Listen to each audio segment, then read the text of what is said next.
Ryan with janitorleads.com. I hope all is well.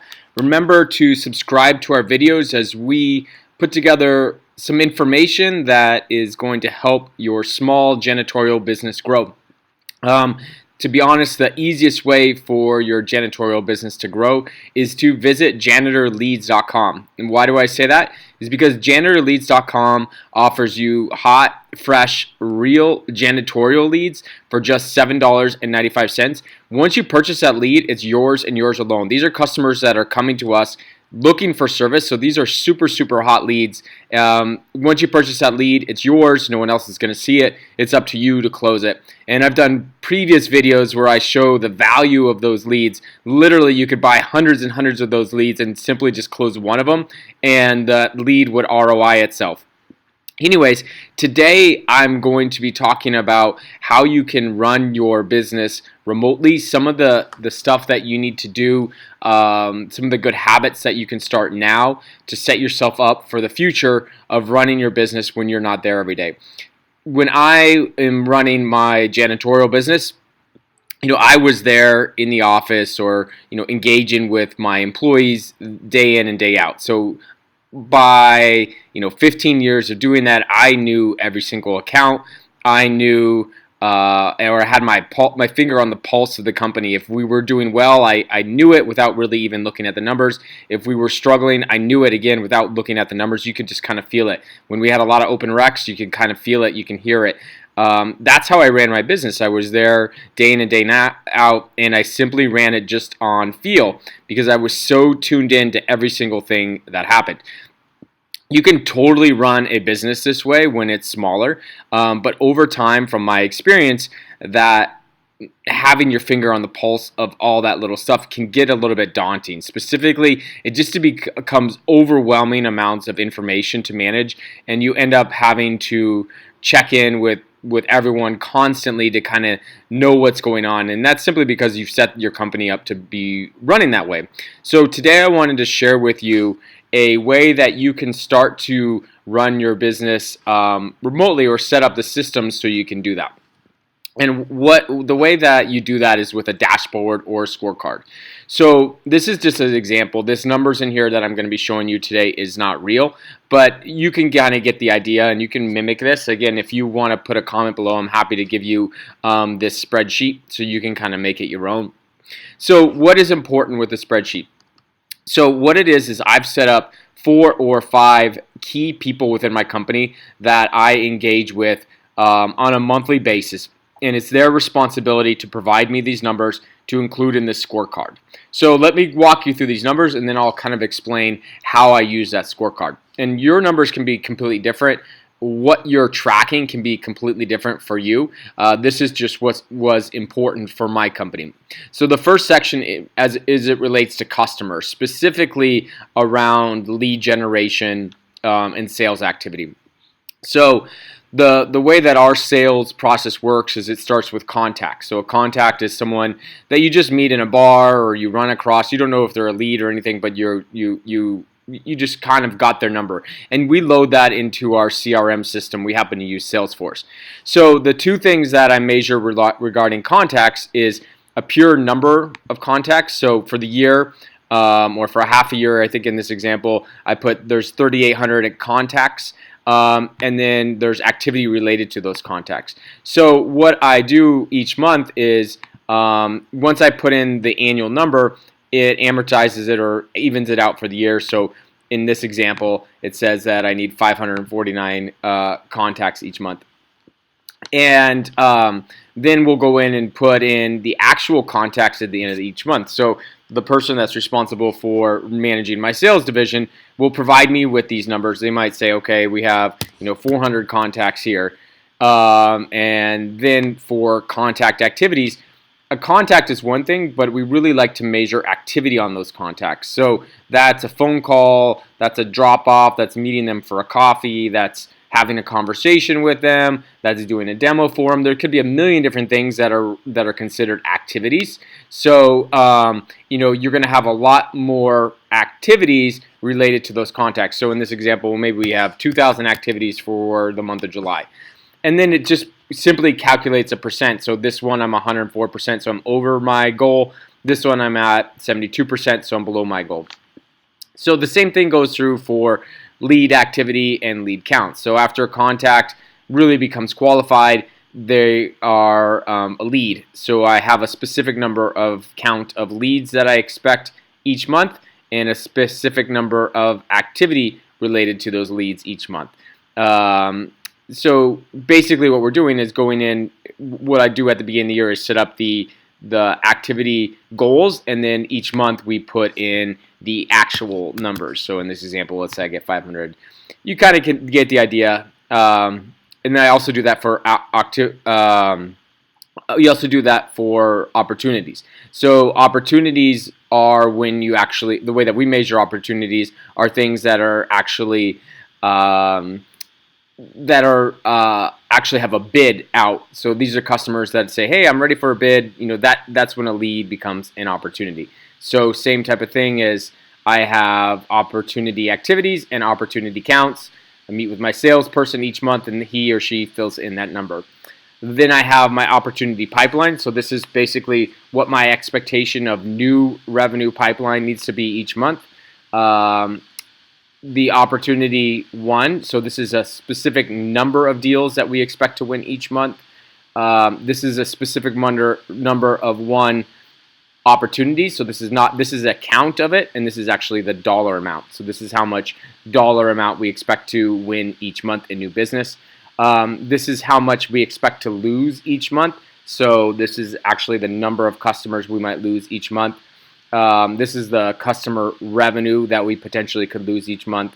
And then the total number of activities for the month. So the total activities would be how many activities I have on my contacts, how many activities I have on my leads, how many activities I have on my opportunities. And that's the total number of activities. Just I think I've talked about this before, but really it's a lot easier to measure your activities. It's harder to drive specific sales numbers, but you definitely can drive activity numbers out of your sales team.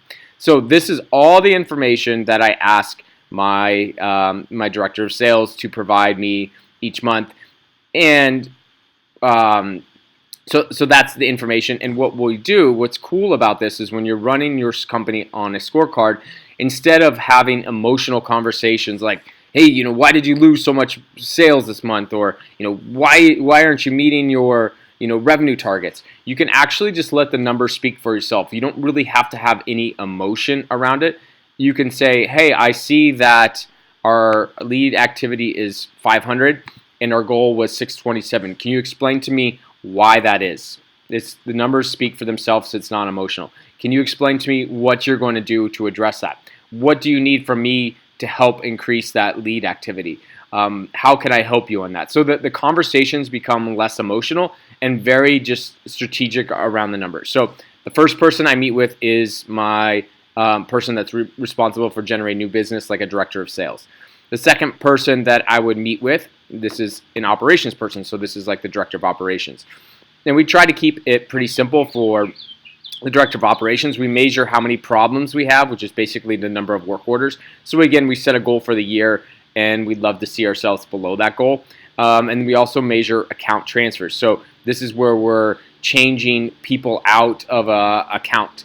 And account transfers for us are not good. That shows instability, that shows the potential for turnover. So account transfers are a really important metric for us to pay attention to. It measures how happy the cleaner is, how good we are doing at training, those types of things. So for my director of operations, the things I meet with them about are pretty simple, but there can be pretty lengthy conversations about, hey, why do we have so many problems? What are we doing to reduce these?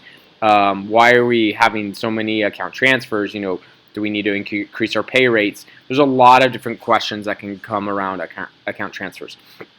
The third person that I meet with is HR. And so my key directives for meeting with HR is, number one, to make sure that they're filling requisitions in a timely manner so that we don't have a lot of vacancies that are sitting out there. So in this example, we ask for the number of requisitions that they have that are have been open for more than 14 days. So we'd like to see that number decrease. So we don't really want to have our goal is to have a requisition filled in 14 days or less. So if it's over 14 days, we need to start having a conversation about it. And then we measure the employees that have been termed, whether it's voluntary or involuntary. So those people that just started with us and have worked for less than 30 days, those people that have worked for 30 to 60 days, those people that have worked for 60 to 90 days. So we measure this information because we want to see where we're losing our employees. Are we losing them right when they start? Or do they get frustrated after a quarter? And that data is really, really helpful for us because then we can sit down and have conversations and say, okay, it seems like we're losing our people, the most people from 30 to 60 days. What kind of initiative can we put together from an HR perspective that's going to allow us to view that information and reduce the employee turnover? And then one of the things that is important for us is, the people that have been here for a long time, we want to make sure that they're getting merit increases. So we want to measure ourselves month over month to see that we are actually giving these people the merit increases. Average time to fill. The average time to fill is basically how long it takes for a requisition to be open to close. And, like I mentioned, we had the company goal of 14 days. So we want to see this time to fill decrease, which means that we're filling positions faster, which means that we have the right pipeline. So again, the third person that I'm meeting with is HR. And the last person that I meet with is someone in finance, our CFO. So one of the things that's really important for us to measure is our accounts receivable. So that's our cash flow. We want to make sure that account receivable number is below a number that we're comfortable with. You could set it up where you start with a higher accounts receivable number and you have it reach a smaller number by the beginning of the year. But once you've set up, or excuse me, by the end of the year, but once you've set up your systems, you really want to keep your accounts receivable in line. This is a great conversation to have. Like if you see the accounts receivable go beyond your goal, maybe you need to get involved with that customer. Maybe the owner needs to pick up the phone and call that customer. If I don't know that information, I can't help. So it's really important to keep an eye on those accounts receivable. So this is where we have, what is our revenue goal? We have what's called MRR, which is monthly recurring revenue. So what is our monthly recurring revenue goal? So let's say we had a goal of $5 million for the year. What you would like to see when you run the report each month is that your revenue goal, that your revenue is at, this particular number each month. Of course, you'd like to see it above that, but at least you can, again, have conversations around that. The revenue number is going to drive itself mainly for sales. It's important to look at, I do talk to our CFO about it, but really where that revenue number is going to come from is from sales and retention. So the total revenue numbers I really don't spend much time talking about because I know the activity and those conversations that I'm having with sales drive that. But I do spend a lot of time looking at the expense numbers. So in this example, we sit down each month and look at all of our expenses, and you would be surprised to find some of those things. You can squeeze money out every month, thousands or $5,000 each month in savings when you start to look at it. Like, okay, why are we spending so much money at this account? What can we do to reduce our insurance costs? Can we eliminate this car, or do we want to do this car repair? So when you really take the time to look at your expenses, it's really helpful. So this is a scorecard. You can build your own. These are just some examples of what's important for me. The most important thing is pick 4 or 5 people that you want to meet with each month. Ask them to be responsible for this data and sit down and have honest, non-emotional conversations with them each month. And hopefully that will set you up for success so that when you ever are absentee, you have the systems in place and the company culture in place where everyone is working off of the numbers instead of just running the business by getting a feel of it, because they're in there day in and day out. Thanks so much, and remember to visit janitorleads.com.